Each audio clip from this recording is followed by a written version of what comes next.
Well, hi, everybody. Welcome to Preservice Chat. Thanks for joining us again. And as you know, during this season, it's been very exciting to be able to talk to some different people. Now, some of you might recognize this gentleman. This is Stuart Tisdale. Thank you so much, Stuart, for joining us again. My pleasure. Yeah, Stuart, you may remember, folks, from last year. Stuart is with Prison Fellowship, and we are partnering with Prison Fellowship. Stuart, maybe just give us a little bit of an idea of what is Prison Fellowship? What is that all about? Ooh, that's a loaded question. Thank you. I bet there's a lot there, but just take it away, man. In a nutshell, Prison Fellowship, we do in-institution ministry. We supply. Basically, what Prison Fellowship really is about a banner for people that want to do prison ministry. Okay. So what I mean by that is we will train and supply the necessary booklets and, teaching, all that kind of stuff to facilitate a church's ministry within a prison. So that's in prison, that's after they come out of prison. The aftercare or the reintegration is called bridge care. We have a prison fellowship by phone line, which is basically people that aren't comfortable getting out and going into a prison, but still want to minister. They can be on the phones, and basically it's a 9 till 9 window right across the country.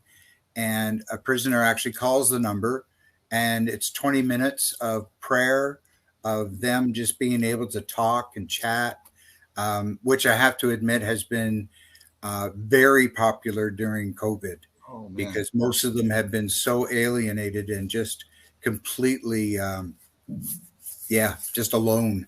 So for them to be able to talk to just somebody that has a listening ear and just willing to pray for them, it's been amazing. We've had thousands and thousands of calls.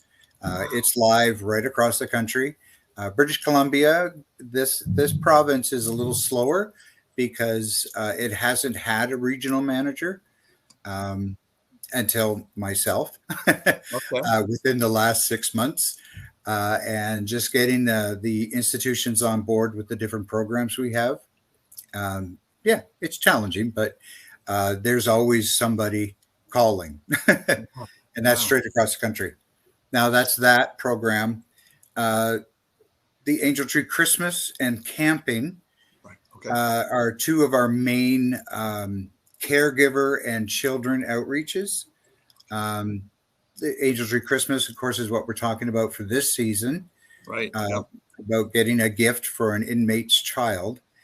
Camping, those same children, we look for sponsors for those children and actually send them to camp for a week, a Christian camp that they actually encounter Jesus. It's powerful. Oh, man. Okay, now I am just putting to the SBCers out there. Can you please hear what he just said? Let's make sure that we're connecting with our kids to camp. Are the individual churches able to select the camp, or do you have certain camps that you work with, or how does that kind of work? Well, last year, I only had 10 children last year to actually send to camp because of COVID. And a lot of the camps were closed because of COVID, or just doing day camps and stuff like that. So it was challenging. But in the same token, there's like, if I know of a church camp, for instance, we had Kids Zone Camp last year that was in Langley, and they took one of my children. Nice. And the ones that we can't find for local Christian camps, we actually do a virtual camp in a box right from our national office. Yep. So they actually get, they get a sport, some kind, like a basketball, soccer ball, that kind of stuff, as well as some craft and things to do for the week. And then they have a virtual link that gives them teachings from the Word. And just engages them on that kind of level. Yeah. It's not the best. The best scenario is in person at a camp, but it's still a wonderful thing. Yeah, it's still Yeah. really good. There's been some really good feedback on that too. Well, I'm really glad that you brought that up because we do like to sponsor kids for some of the island camps here. Got a couple of great camps, Oh and yeah. boy, if we're able to link up, so we'll be getting back a hold of you to talk more about that, Stuart. Thanks for bringing Cool. that up. How long have you been with Prison Fellowship?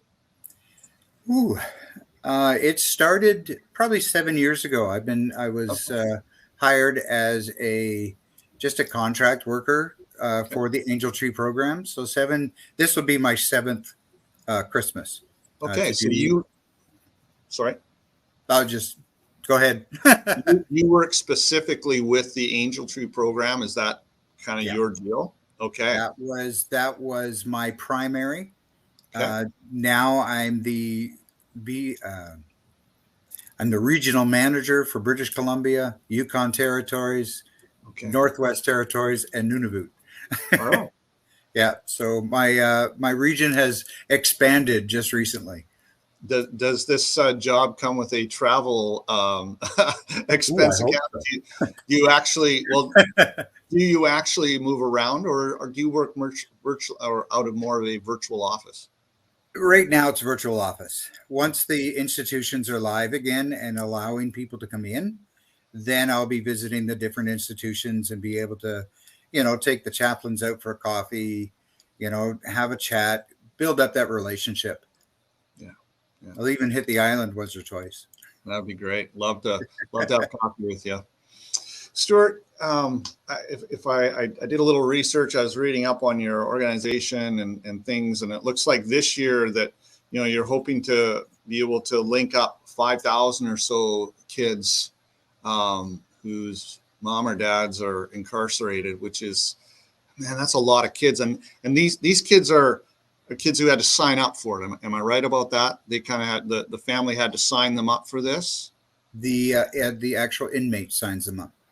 The inmate, yes. Oh, awesome. So they see the need. Oh, isn't that wonderful? Okay. Yeah.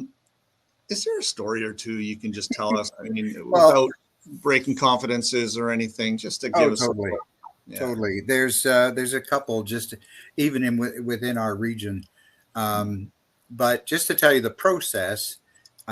Prison Fellowship basically gives out the applications, the posters, all that for the chaplains of every institution.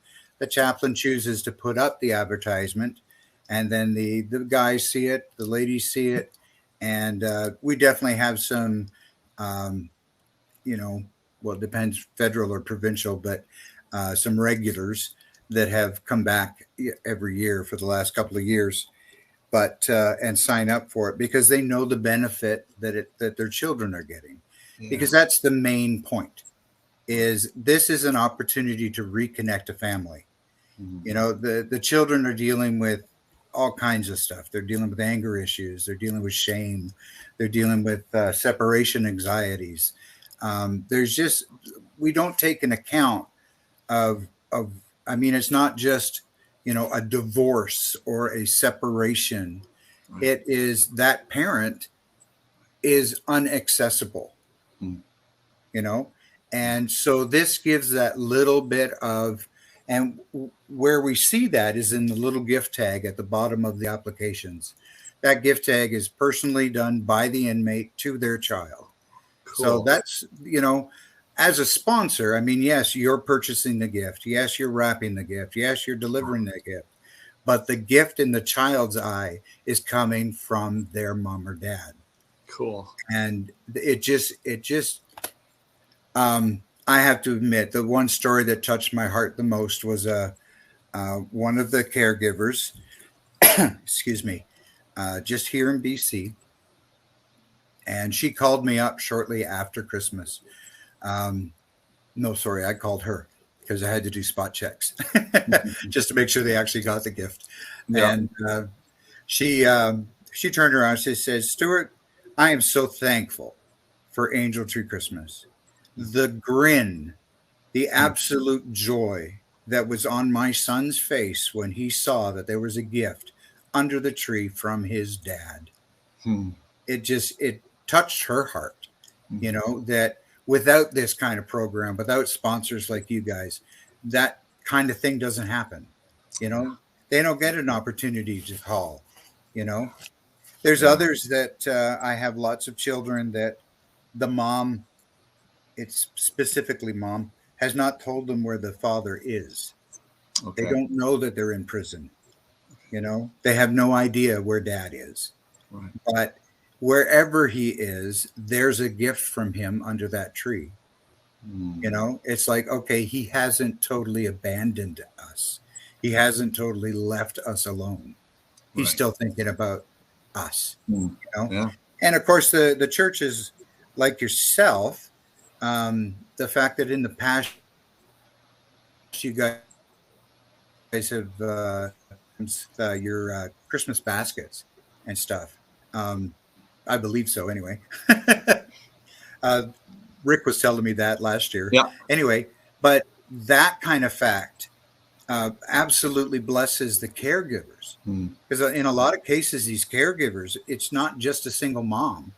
There's like, I have a grandmother, a widow in the interior that's raising 6 of her grandchildren all by herself on a fixed income.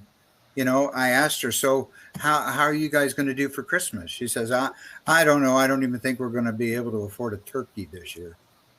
You know, so those are the instances, you know, the going above and beyond is not just about us going above and beyond. It's God meeting a need for these people. Yeah. And I just think it's beautiful. You know, when I think about you guys, and there's about 4 other churches within BC that do very similar things. And it's just so beautiful. Yeah. Well, I'll tell you, it's just a privilege for us to be able to partner with you. You've opened up a window of ministry that, you know, honestly, we wouldn't have had if it wasn't for yourself and the organization. So we're just about ready to wrap up here, Stuart.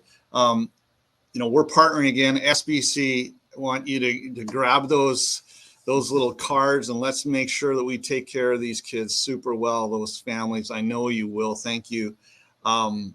Is there any way that we can be in prayer for you, Stuart, maybe, or the ministry? We've got people who would love to do that. Prayer in the ministry, really, it's about people. I need people, volunteers on the ground who are willing to do the bridge care program. You know, you can go to prisonfellowship.ca. And there's lots of different ways, different areas to volunteer.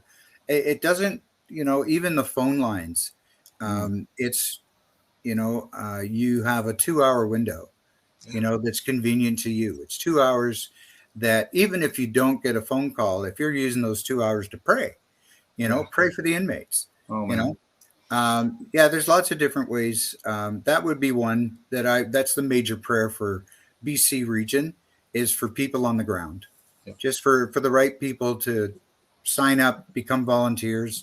And of course, I mean, always, you know, there's financial ways to give, but it's the people. Yeah.